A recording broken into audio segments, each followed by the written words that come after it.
Hello दोस्तों, SS books club में आपका स्वागत है। आज हम बात करते हैं द प्रोडक्टिविटी प्रोजेक्ट बुक के बारे में। दोस्तों, यह बुक हमें बताती है कि हम किस तरह से अपने समय और अपनी एनर्जी का इस्तेमाल अच्छे से कर सकते हैं।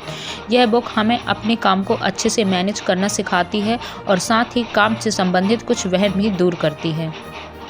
दोस्तों, ज़्यादा काम कर पाने के लिए अपनी एनर्जी और अपने समय को अच्छे से मैनेज करना सीखिए। ज़्यादा काम करने का मतलब यह नहीं है कि एक दिन में 100 अलग अलग तरह के काम करना। ज़्यादा काम करने का मतलब है एक ही काम को ज़्यादा से ज़्यादा करना। हाँ, आप एक दिन में 100 काम तो कर सकते हैं, लेकिन इस तरह से काम करके आप कहीं भी नहीं पहुँचेंगे। अच्छे से काम कर पाने के लिए आपको एक साधु और एक स्टॉक ट्रेडर के बीच में रहकर काम करना होगा। एक स्टॉक ट्रेडर दिन भर इतना ज़्यादा काम करता है कि वो खुद को एक बार के लिए रुककर अपनी ज़िंदगी की दिशा पर ध्यान देने का मौका ही नहीं देता। दूसरी तरफ एक साधु हर रोज़ ध्यान करके अपनी ज़िंदगी की दिशा पर इतना ज़्यादा ध्यान देता है कि वो कुछ कर ही नहीं पाता। अगर आपको कामयाब बनना है तो आपको दोनों के बीच में रहकर काम करना होगा। अच्छे से काम करने का मतलब यह है कि आप जो काम कर रहे हैं उसे कितने अच्छे से कर रहे हैं, और साथ ही इस बात पर भी ध्यान देना कि वो काम आपको कहाँ पर ले जा रहा है। इसके लिए आपको अपने समय और एनर्जी पर ध्यान देना होगा। आपके पास भले ही बहुत ज़्यादा समय हो, लेकिन अगर आपके पास काम करने की ताकत नहीं होगी तो आप कहीं नहीं जाएंगे। ठीक उसी तरह भले ही आपके पास दुनिया भर की ताकत हो, अगर आप अपने समय को अच्छे से मैनेज नहीं कर पाएंगे या अगर आपके पास समय ही नहीं रहेगा तो भी आप कुछ नहीं कर पाएंगे। इसके साथ ही आपको अपने काम पर ध्यान लगाना भी सीखना होगा, क्योंकि अगर आपका ध्यान हर 15 मिनट में भटक जाता है तो आप कभी भी अपना काम अच्छे से नहीं कर पाएंगे। दोस्तों, अपने काम को लेकर प्रेरित रहने के लिए आपको अपनी ज़िंदगी का मकसद खोजना होगा।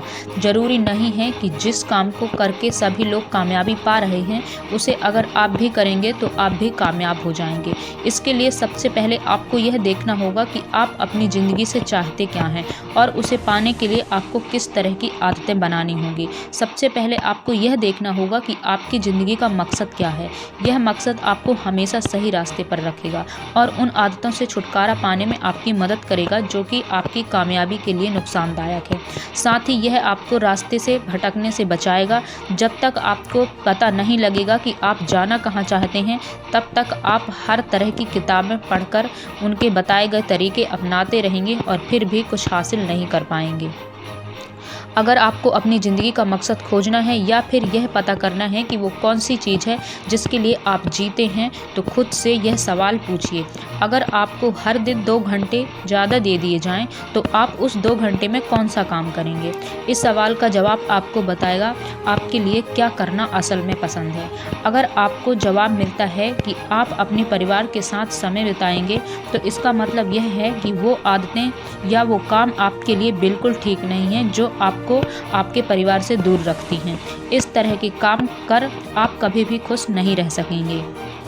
जब आपको पता लग जाएगा कि आपके लिए क्या ज़रूरी है, आपको अपने आप यह पता लगने लगेगा कि आपको किस तरह के काम पर ज़्यादा ध्यान देना चाहिए। इसके बाद आप उस काम को अपनी आदत बना सकेंगे जो कि आपको कामयाबी की तरफ ले जाएगा। दोस्तों, अपने काम को मज़ेदार बनाइए ताकि आपका उसे करने में मन लगे। बहुत से ऐसे काम होते हैं जो हम नहीं करना चाहते। वे ज़रूरी होते हैं, लेकिन साथ ही वे इतने ज़्यादा उबाऊ होते हैं कि हम उन्हें हमेशा कल के लिए टालते रहते हैं। एक वक्त आता है जब उन्हें करने का प्रेशर हम पर बनने लगता है और फिर जल्दबाजी में उस काम को करने से वो काम बिगड़ जाता है या अच्छे से नहीं हो पाता। इससे बचने के लिए सबसे पहले हमें यह समझना होगा कि हम आज के काम को कल के लिए क्यों टालते हैं। टिमोथी पिचाइल, जो कि ओटावा कार्लेटन यूनिवर्सिटी में साइकोलॉजी के प्रोफेसर हैं, वे बताते हैं कि अगर किसी काम में से यह 6 चीज़ें निकाल दें तो हम उसे कल के लिए नहीं टालेंगे। दोस्तों, जैसे कि उबाऊ होना, तनाव भरा होना, मुश्किल होना, बेढंग का होना या बिना मतलब का होना, और उसे करने के बाद किसी तरह का सुकून न मिलना। उस काम में से अगर इन 6 चीज़ों को निकाल दें तो आप उस काम को कल के लिए नहीं टालेंगे।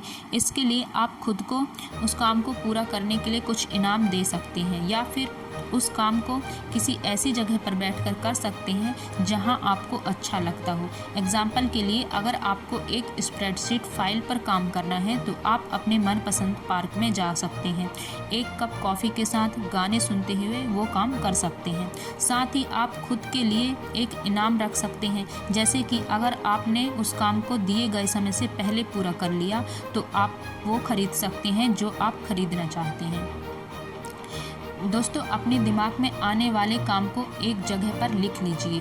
कभी कभी हम एक काम करते रहते हैं और उसी बीच हमें एक दूसरा काम याद आ जाता है। बहुत से लोग अपने काम को छोड़कर दूसरे काम को करने के लिए चले जाते हैं, जो कि किसी तरह से ठीक नहीं है। इससे आप अपना ध्यान एक काम से हटा लेते हैं और फिर उस काम पर अपना ध्यान लगा पाने के लिए आपको मेहनत करनी होती है। अगर आपके दिमाग में कोई काम आता है तो आप उसे लिख लीजिए।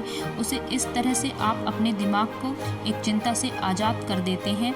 इससे वो काम बार बार आपके दिमाग में नहीं आता और आप अपना पूरा ध्यान किसी और काम पर लगा पाते हैं। इससे आपके दिमाग को उस काम को याद नहीं रखना होता, जिससे आप उसे भूलते नहीं हैं। तो जब भी आप अपने दिन की शुरुआत करें, अपने साथ उन कामों को लिख कर रखिए जो आपको उस दिन करना है। साथ ही अगर आपको कुछ और काम याद आता है तो उसे भी लिख लीजिए। इससे आप अपने दिमाग को खाली करके नए आइडिया पैदा कर सकते हैं। इसके अलावा आप उन चीज़ों की भी लिस्ट बना सकते हैं जो आपको चाहिए। एग्जाम्पल के लिए, आप उन किताबों की लिस्ट बना सकते हैं जो कि आप पढ़ना चाहते हैं, या फिर उन चीज़ों की जो आपको आज शाम के लिए चाहिए। आप उन छोटे और आसान काम को अभी पूरा कर सकते हैं जो कि छोटे हैं और सिर्फ कुछ मिनट में हो जाएंगे। अगर आपको इस हफ्ते के अंदर कोई चीज़ चाहिए तो आप उसे ऑर्डर कर दीजिए, जो कि सिर्फ 2 मिनट का काम है। इससे आपको उसे लिखना भी नहीं होगा और साथ ही आपका एक काम भी कम हो जाएगा। दोस्तों, कुल मिलाकर अपने समय और अपनी एनर्जी को अच्छे से मैनेज करके ही आप अपने काम को अच्छे से कर सकते हैं। अगर आज के काम को कल के लिए टालना आपकी आदत है तो आप अपने काम को कुछ मज़ेदार बनाने की कोशिश कीजिए। खुद को अपने काम पूरा करने के लिए काम दीजिए। ज़्यादा काम करके आप अपने काम करने की क्षमता कम कर देते हैं, जिससे समय के साथ आप कम काम कर पाते हैं और साथ ही तनाव में आ जाते हैं। अपने ध्यान को भटकने से रोककर आप ज़्यादा काम कर सकते हैं। जब आप अपने काम में पूरा ध्यान लगा चुके होते हैं और तभी आपके पास एक मैसेज का नोटिफिकेशन आ जाता है तो आपका ध्यान आपके काम से भटक जाता है। उस ध्यान को फिर से वापस पाने में आपका कुछ समय बर्बाद हो जाता है। इसलिए कोशिश कीजिए अपने फ़ोन को साइलेंट मोड पर रख दीजिए।